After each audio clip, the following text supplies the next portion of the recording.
بسم اللہ الرحمن الرحیم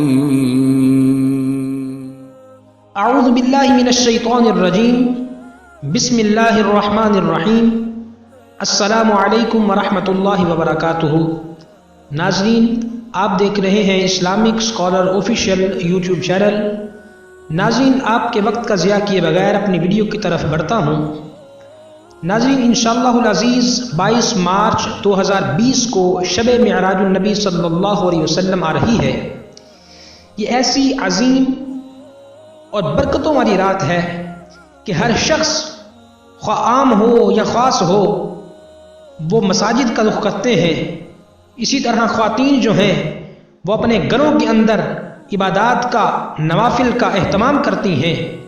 تو ناظرین، اس ویڈیو کے اندر میں وہ 12 رکعات نوافل بتاؤں گا جو آقا علیہ الصلوۃ والسلام نے بڑے واضح طور پر ان کا بیان فرمایا ہے حدیث مقدسہ کے اندر۔ تو ناظرین، میں بڑے واضح طور پر اور دلائل کے ساتھ کتب احادیث کا نام لے کر آپ کو وہ حدیث بھی بیان کروں گا۔ تو ناظرین، سب سے پہلے شب بیداری کے فضائل اور اس کی افادیت کا جان لینا سب سے ضروری ہے۔ ناظرین، اللہ تعالیٰ نے بندہ مومن پر 2 قسم کے حقوق عائد کیے ہیں۔ ایک حقوق اللہ ہے اور ایک حقوق العباد۔ وہی شخص دنیا میں کامیاب و کامران اور آخرت میں بامراد و سرفراز ہے جو اللہ تعالیٰ کے حقوق بھی ادا کرتا ہے اور بندوں کے حقوق بھی ادا کرتا ہے۔ یعنی اگر کسی نے کسی کا حق مارا ہے، کسی کے حق تلفی کی ہے، تو اللہ رب العزت اس کو معاف کر دیتا ہے اگر اللہ کے حقوق میں نافرمانی کی جائے۔ لیکن اگر بندوں کے حقوق میں کچھ کمی کی جائے تو اللہ رب العزت اس کو معاف نہیں فرماتا جب تک کہ بندہ خود معاف نہ کر دے۔ تو دنیا میں کامیاب وہی شخص ہے جو بندوں کے حقوق بھی ادا کرتا ہے اور اللہ تبارک و تعالیٰ کے حقوق بھی ادا کرتا ہے۔ وہ رضائے الہی اور رضائے مصطفی کا مستحق قرار پاتا ہے۔ اسی کے حصول کے لیے وہ شب و روز تگ و دور کرتا ہے۔ آدمی دن کے اوقات میں مختلف اعمال میں مشغول رہتا ہے۔ لوگوں سے اختلاط، ملاقاتوں کا سلسلہ، تجارت و کاروبار اور دیگر مصروفیات عمومی طور پر دن میں ہی ہوا کرتی ہیں۔ اس کے برخلاف رات میں یہ ساری چیزیں نہیں ہوا کرتی۔ بطور خاص رات کا آخری حصہ جمعیت، خاطر و صفائی قلب کا وقت ہوتا ہے۔ ذہن و قلب کو تشویش میں ڈالنے والے اشتغال اس وقت نہیں پائے جاتے۔ فضا اور بیرونی ماحول پرسکون ہو جاتا ہے اور طاعت و عبادت کے لیے سب سے بہتر وہ وقت ہے جس میں فراغت ہو اور قلب اس کی طرف متوجہ رہے۔ رات کا آخری حصہ طاعت و عبادت کے لیے نہایت موزوں ہے۔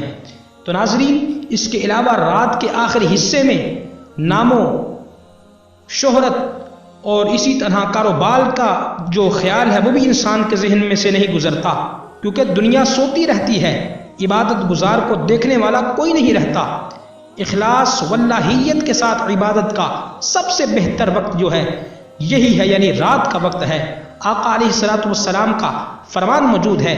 آپ نے فرمایا، اقرب ما یکون الرب من العبد فی جوف اللیل الآخر فإن استطعت ان تکون ممن یذکر اللہ فی تلک الساعۃ فکن، یعنی رحمت الہی بندے کے سب سے زیادہ قریب رات کے آخری حصے میں ہوتی ہے۔ اگر تم سے ہو سکے تو اس وقت ذکر کرنے والوں کے زمرے میں شامل ہو جایا کرو۔ یہ اللہ رب العزت کے پیارے محبوب نے ہمیں یہ تلقین کی ہے کہ رات کے آخری حصے میں اللہ رب العزت کی بارگاہ میں رجوع کیا کرو، عبادات کا اہتمام کیا کرو۔ اسی طرح اللہ رب العزت قرآن مجید فرقان حمید میں ارشاد فرماتا ہے، ان ناشئۃ اللیل ہی اشد وطئا واقوم قیلا، کہ بے شک رات کا اٹھنا نفس کو سخت پامال کرتا ہے اور اس وقت بات خوب ٹھیک نکلتی ہے۔ تو ناظرین، اسی طرح شب بیداری کی اہمیت کا جان لینا بھی بہت ضروری ہے کہ شب و روز کے کسی بھی حصے میں بطور نفل عبادت الہی اذکار و اوراد کرنے کی بندوں کو مطلقاً اجازت دی گئی، تاہم قرآن و سنت کی روشنی میں دن میں کی جانے والی عبادات کے بالمقابل رات میں کی جانے والی عبادات زیادہ فضیلت والی قرار دی گئی ہیں، کیونکہ رات کو دن پر کئی اعتبار سے فضیلت حاصل ہے۔ اس لیے کہ رات کی عبادتوں میں چند ایسے خصائص پائے جاتے ہیں جو دن کی عبادتوں میں نہیں پائے جاتے۔ جس طرح کہ نزول قرآن رات میں یعنی شب قدر میں ہوا، اسی طرح حق تعالیٰ کی خاص رحمت رات کے اخیر تہائی حصے میں آسمان اول سے نازل ہوتی ہے، اور اسی طرح آپ کو معلوم ہے کہ رات میں بندوں کی عام بخشش کا اعلان ہوتا ہے، اور دیدار الہی سے مشرف ہونے کی خاطر حضور نبی اکرم صلی اللہ علیہ وسلم کا سفر معراج لامکان کی طرف رات میں ہوا۔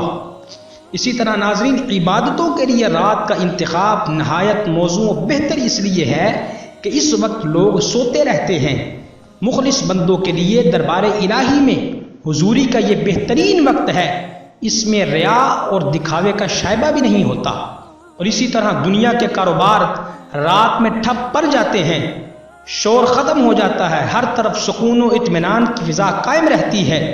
عبادات میں خشوع و خضوع، حضوری و توجہ پیدا کرنے کے لیے یہ وقت جو ہے معاون ثابت ہوتا ہے۔ اسی طرح ناظرین، یہ اگر میں آپ کو اس کی افادیت بتانے لگوں، اس کی اہمیت بتانے لگوں تو ایک طویل ویڈیو بن سکتی ہے، لیکن ناظرین آپ کے قیمتی وقت کے پیش نظر میں آپ کو اب وہ نوافل بتاتا ہوں جو آقا علیہ الصلوۃ والسلام کی حدیث سے ثابت ہے۔ 12 رکعات نوافل ہیں ناظرین۔ احادیث شریفہ میں جہاں شب قدر، شب برات کے فضائل وارد ہیں، وہیں کتب احادیث شریفہ میں شب معراج کے فضائل اور اس رات میں عبادت الہی کا ثواب اور اہمیت و افادیت بھی بڑی تفصیل سے بیان کی گئی ہے۔ ان تفصیلات کو جاننے کے بعد ہر قاری یہ فیصلہ کر سکتا ہے کہ یہ جو دعویٰ کیا جاتا ہے کہ صحابہ کرام نے شب معراج میں عبادات کا اہتمام نہیں کیا، ناظرین یہ دعویٰ احادیث شریفہ کے بھی مغایر ہے اور حقیقت کے بھی خلاف ہے، کیونکہ صحابہ کی ذات وہ ذات ہے جنہوں نے اپنی ساری زندگی دن اور رات اللہ رب العزت کی عبادات میں گزاری، تو پھر کیسے ممکن ہے کہ وہ شب معراج میں عبادات کا اہتمام نہ کرتے ہوں؟ لہٰذا یہ جو دعویٰ ہے یہ بالکل غلط ہے، بلکہ حقیقت یہ ہے کہ صحابہ کرام نے شب معراج میں عبادات کا اہتمام بھی کیا اور اللہ رب العزت کی طرف رجوع بھی کرتے تھے۔ ہمہ وقت ان کا جو خیال تھا وہ اللہ رب العزت کے ذکر کی طرف ہوتا تھا۔ اسی طرح شب معراج میں جس نماز کی ترغیب دلائی گئی ہے، ناظرین جو میں بتانے لگا ہوں آپ کو، شب معراج کی نماز 12 رکعات نوافل جو آقا علیہ الصلوۃ والسلام نے جس کی ترغیب دی ہے، اس کی فضیلت جان کر ناظرین ہر مسلمان چاہے گا کہ کاش زندگی میں ایک بار ہی کیوں نہ ہو اس نماز کی فضیلت کو پالوں۔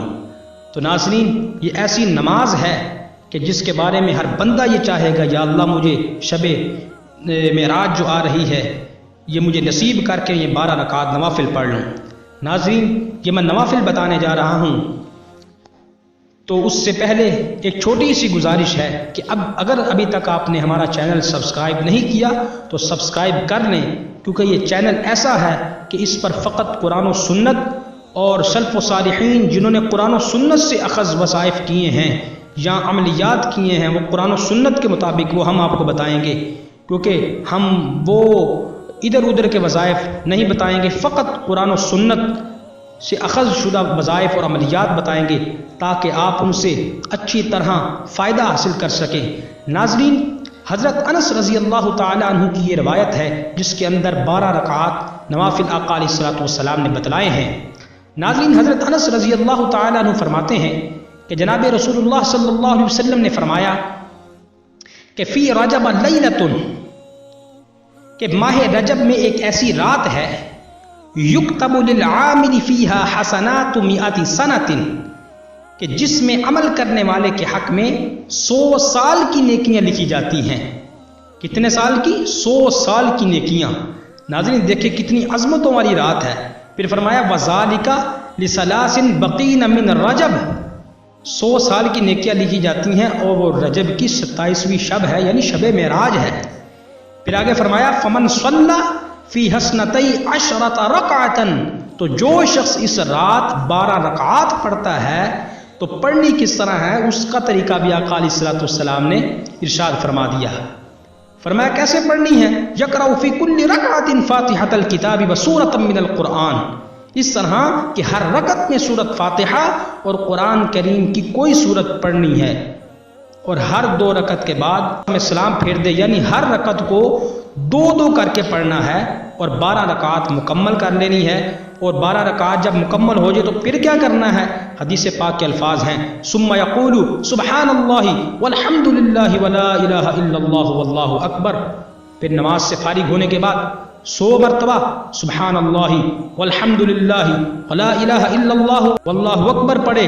ناظرین اسی طرح جو ہے اللہ رب العزت کے پیارے محبوب کی حدیث کے الفاظ ہیں وَيَسْتَغْفِرُ اللَّهَ مِئَةَ مَرَّةٍ، اور اسی طرح 100 مرتبہ استغفار کرے، یعنی استغفر اللہ پڑھے۔ وَيُصَلِّي عَلَى النَّبِيِّ صلی اللہ علیہ وسلم مِئَةَ مَرَّةٍ، اور اسی طرح 100 مرتبہ حضرت نبی اکرم صلی اللہ علیہ وسلم کی خدمت میں درود شریف پڑھے۔ پھر آگے فرمایا وَيَدْعُو لِنَفْسِهِ مَا شَاءَ مِنْ أَمْرِ دُنْيَاهُ وَآخِرَتِهِ، پھر فرمایا وہ اپنے حق میں شخص جس نے نماز 12 رکعات پڑھی ہے اور یہ وظائف کیے ہیں، پھر وہ کیا کرے؟ اپنے حق میں دنیا اور آخرت کی بلائی سے متعلق جو چاہے دعا کرے۔ اس کو دولت کا مسئلہ ہے، رزق کا مسئلہ ہے، رشتے کا مسئلہ ہے، نوکری کا مسئلہ ہے، کسی چیز کا مسئلہ ہے، وہ دعا کرے۔ پھر آگے الفاظ ہیں وَيُصْبِحُ صَائِمًا، اور صبح روزہ رکھے۔ فَإِنَّ اللَّهَ يَسْتَجِيبُ دُعَاءَهُ كُلَّهُ إِلَّا أَن يَدْعُوَ فِي مَعْصِيَّةٍ، پھر فرمایا تو یقیناً اللہ تعالیٰ اس کی تمام دعائیں قبول فرمائے گا، البتہ کسی نافرمانی والے کام میں دعا نہ کرے۔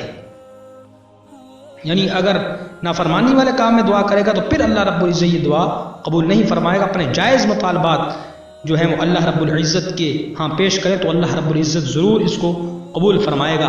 ناظرین یہ حدیث پاک ہے، یہ متعدد کتب حدیث کے اندر موجود ہے، جس طرح شعب الایمان للبیہقی، فضائل الاوقات للبیہقی، جامع الحدیث للسیوطی، تفسیر در منصور کے اندر بھی یہ حدیث درج ہے، کنز العمال کے اندر بھی یہ حدیث مبارک درج ہے۔ ناظرین یہ میں نے کوئی اپنے سے بات نہیں بتائی، یہ حدیث مبارکہ کے اندر جو درج ہے میں نے وہ آپ تک پہنچایا ہے۔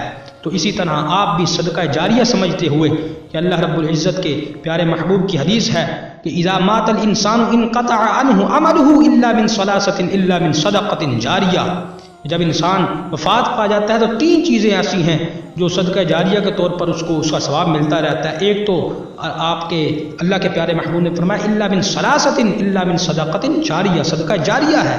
تو یہ ویڈیو میں نے آپ تک پہنچائی ہے، آپ دوسروں تک پہنچائیں تاکہ آپ بھی اس ثواب میں شامل ہو جائیں۔ تو ناظرین اگلی ویڈیو تک کے لیے ہمیں اجازت دیجیے، اپنا اور اپنے دوستوں کا خیال ضرور رکھیے۔ السلام علیکم ورحمۃ اللہ وبرکاتہ۔